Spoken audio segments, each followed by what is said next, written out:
This is NDTV.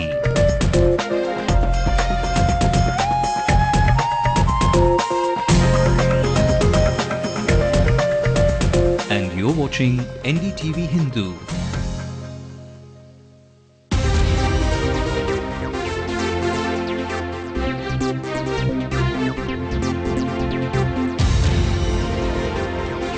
Welcome to Headlines Now. I'm Evelyn Matthew. Lots making the news this Saturday night. Seems to be haunting Chennai Super Kings along with the Duckworth-Lewis method right now. If the match is abandoned, Chennai Super Kings will lose their first match in a long time. Well, that big story coming to you in just a few minutes from now. But before that, a quick scan of the updates from the city and the world over. The CBI court reserves its order on Kanimuri's bail plea till a day after counting. The public prosecutor says she's the brain behind Kalangya Television. Before the special court on 14th May.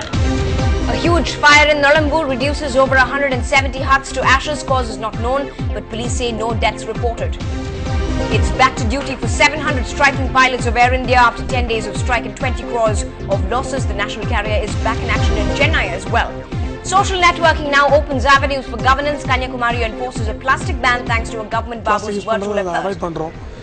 ரெண்டாவது எங்களோட suggestion இந்த மாதிரி தவறாக எங்கேயா use பண்ணால் கூட நம்ம அதில் நெட் மூலமாக அதை வந்து கவர்மெண்ட்டுக்கு நம்ம சொல்லிட்டு இருக்கோம். Rain stops play at Eden Gardens in the IPL encounter between the home team and the Chennai Super Kings. R. Ashwin takes 2 of Kolkata's wickets. And author Rad Chris takes on a daring feat of bringing Detective Sherlock Holmes to you in a new avatar. What I wanted to show was that Sherlock Holmes is not a mere cold calculating machine. A quick look at what's making news in the rest of the country before we get you all of that in detail. I am responsible for my ministry, can't speak for what another minister does. Chidambaram tells NDTV that the PAC report was an attempted coup by the committee. ISI denies report that its chief may step down. Pakistan's former foreign minister says the Prime Minister and President should resign. And polling ends on the 5th and penultimate phase in West Bengal. Will Trinamool break into the left stronghold? Now, just when you thought rain played spoil sport in the mega IPL encounter for Chennai tonight, that's between the Chennai Super Kings and the Kolkata Knight Riders at their home soil, Eden Gardens tonight, there could be more bad news. In fact, our sports reporter Natasha Doreswamy now joins us live from the newsroom. What are you hearing? What's the latest from Eden Grounds? Well, initially when Chennai Super Kings literally lost out on the chance of scoring those big runs, considering they hadn't lost any wickets, they put on only about 114 runs on the scoreboard, having lost only 4 wickets. Now with Kolkata Knight Riders, of course, scoring 61 with a loss of 2 wickets. At the moment, because rain had first initially delayed the match, and now it seems to be haunting the Chennai Super Kings again.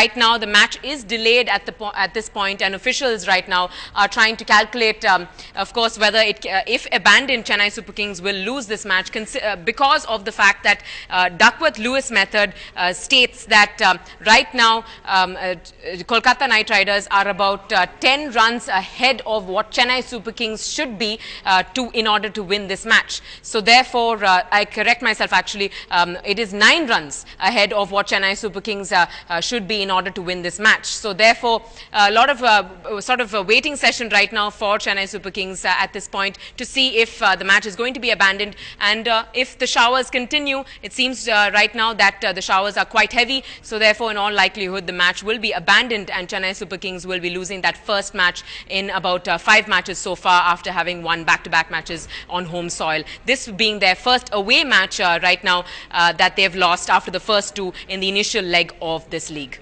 Right, Natasha, also many of us were thinking that it could be Kolkata's game when we saw how the boys had been performing. But when the rain really came in, that time it looked like it could be anybody's game. R. Ashwin, they're taking the big wicket of Gambhir as well. How did the Chennai Super Kings fare today, relatively, looking at their innings and the bowling as well? Their batting order certainly disappointing, putting up only 114. It's not like they were knocked down right to their middle order collapse. It didn't even collapse. In fact, it didn't even get to collapse because the middle order was not even tested. But in terms of their bowling, well, we've seen only a little over 10 overs really in terms of their performance. R. Ashwin coming up really as the Chennai boy and taking that first crucial wicket of Gambhir.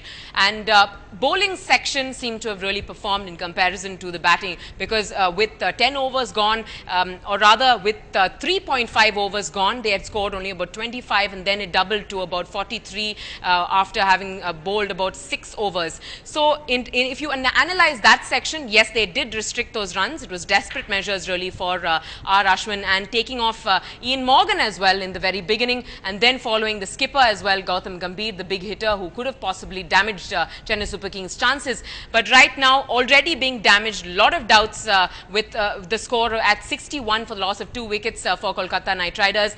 Chennai Super Kings on the brink of possibly losing this match if the match is abandoned, reiterating that point right now. Right, if it does get abandoned, where does it really place both teams on the points table? Kolkata Knight Riders certainly going up to the top of the points table. They are already in the first 3 places, slots in the points table, so they are a one up certainly. Whether they if they lose this match, well, not so much damage to them considering their reign of performance so far. Chennai Super Kings 3rd on the points table, not a very good position for them right now to lose a match, because it's only right now is a building stage for them really to get up. If they had won this match, they'd certainly stay at the top of the points table with those 14 points, but right now 12 on the points table. If they had lost, if they had to lose this match, they definitely sink below Royal Challengers Bangalore. Well, let's just pray and hope that those numbers do change for our city team. Thanks very much indeed, Natasha, for joining us with your inputs there. Moving to our top story from the 2G scam today. A special CBI court has reserved its order on the bail plea of DMK MP Kannimuri and Kalingneer Television's managing director Sharath Kumar till the 14th of May.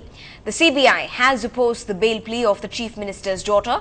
The special public prosecutor said, and I quote, "The controlling mind behind Kalingneer Television is Kannimuri. She took the decisions behind the scenes. She had been in regular touch with Raja regarding the launch of Kalingneer Television," unquote.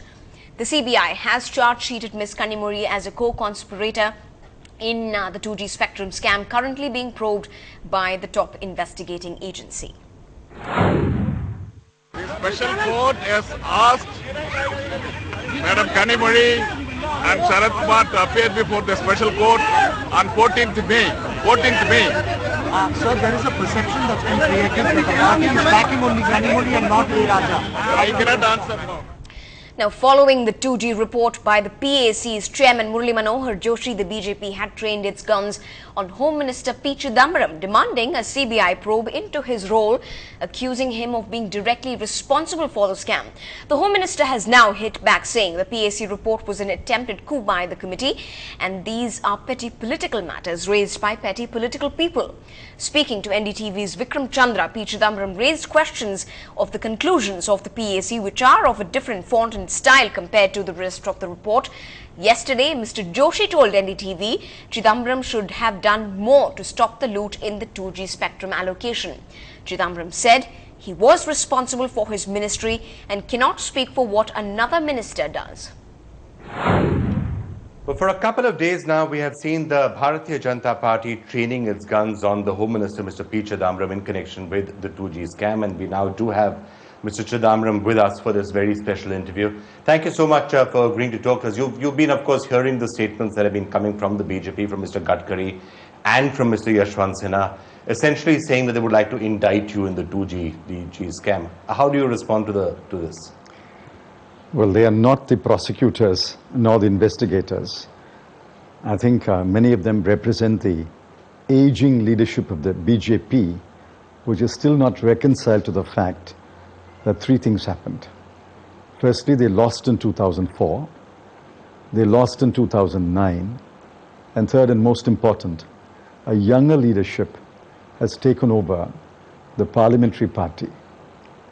So that's the reason Mr. Gadkari is getting upset. Mr. Gadkari, does anyone take him seriously? There is a affidavit that has been filed on the 11th of November, which you must be aware of, 2010, where actually the Department of Telecommunications is saying that that there was no further correspondent after they wrote to the Finance Ministry on the 29th of November saying we are going ahead without auctions on the basis of a 2003 cabinet decision. So in a sense that the Finance Ministry accepted what they had said in that letter. Well, that's a point of view, but the Finance Ministry never accepted that entry fee should be the same as what was discovered in 2001. Right. Now, the response that came and the reason why they proceeded in this manner said, well, there was a 2003 cabinet decision, as I'm sure you would agree, was somewhat bizarre because a cabinet decision in 2003, which is the NDA decision, does not bind the UPA. And secondly, a price that was fixed in 2003 a price that was fixed in 2001 may be relevant in 2003. It need not be relevant in 2008. Despite that, this is exactly what they went ahead and did. And I'm surprised that the government of India collectively wasn't able to prevent this from happening. I can't speak for the collective government now. That's a matter which is under inquiry by the JPC, by the CBI. Let whoever wants to look into it can look into it. But please remember, licenses were issued even after 2001 at the same entry fee. And then there is the TRAI recommendation, whether we like it or not. I disagree with it. Whether we like it or not, there is a TRAI recommendation as late as 28th of August 2007, which maintains that on the 2G spectrum entry fee, no change is recommended. In some city news now, a major fire broke out earlier this afternoon at Nolambur. According to this local police, the fire raged for more than an hour's time, destroying over 170 huts in the accident, but there are no deaths reported so far. Most of the residents who lost their homes today are daily wage laborers who have alleged that every summer their houses caught fire. 4 fire engines and water lorries were rushed to the spot to contain the blaze. As the cause of the fire remains unknown, the incident is under investigation by the Department of Fire and Rescue Services. Ambattur's Tahsildars say the enumeration process after that is over. They will provide the relief measures by the government and arrange for food and accommodation as well. As of now, 2,000 rupees have been given to residents of each hut. இவங்கள எங்கேயாவது ஒரு இடத்துல தங்க வைக்கணுமா, அது இவங்களோட விருப்பத்தை கேட்டுட்டு எங்கே ஒரு ஸ்கூலோ கல்யாண மண்டபம் எங்கேயாவது தங்க வைக்கணும். நிவாரணம் ஒரு குடிசைக்கு 2000 ரூபாய் வரும் நிவாரணம் கொடுப்போம். இல்லை அவங்க வீடு இது என்ன கிளாசிஃபிகேஷன் குளம்பரம் கவர்மெண்ட் லேண்டு. இது எங்கள் மேல் அதிகாரிங்கள்ட்ட கேட்டுட்டு இவங்களுக்கு மாற்று இடம் கொடுக்கறது தான் என்னென்னு எங்கள் மேல் அதிகாரிங்கள்ட்ட கேட்டுட்டு அதுக்கப்புறம் முடிவு பண்ணோம். நாங்கள் வீட்டில் இருந்த பார்த்தா கொஞ்ச நேரம் பார்த்தா புகையாக கிளம்புச்சுன்னா புகை கிளம்புன்னு வெளியே ஓடி பார்த்தாக்கா எரியுது பற்றிக்கின்னு. அப்புறம் ஓடி பார்த்தாக்கா ஃபுல்லாக காற்றடிச்சு ஃபுல்லாக வீடும் பற்றிக்கிச்சு. பற்றினப்போ பார்த்தா குழந்தைங்கள்லாம் அது கத்தின்னு ஓடி வருது. என்னன்னு பார்த்தா அந்த பக்கம் இந்த பக்கம் பற்றிச்சு முதல்ல பார்த்தா அப்புறம் பற்றினே அப்படியே முடிய பரவிச்சு. நாங்கள் வீட்டு வேலை செய்கிறோங்க. 20,000 செலவு பண்ணி கட்டிக்கணும். 750 ரூபா வாடகை. கட்டில் பீரோ எல்லாம் சாமான் செட்டு மொத்தம் எரிஞ்சு போச்சுங்க. செல்லு காசு ஒரு 3000 வச்சுருந்து அது எரிஞ்சு போச்சு. ஒரே டம்ளர் கூட எடுக்கலைங்க. 3 பசங்களை மட்டும் தான் காப்பாற்ற முடிஞ்சுது. On to some crime news now. The Adyar police arrested a 46-year-old resident of the area late last night at the Velachery bus stop. He had allegedly burnt his wife and his son after a domestic quarrel 5 days ago. The accused was produced at the Saidapet Magistrate Court today. Up ahead on headlines now, if your blood is boiling because of the filth and plastic around you, a scribble on the virtual wall may turn around your locality like it did in Kanyakumari.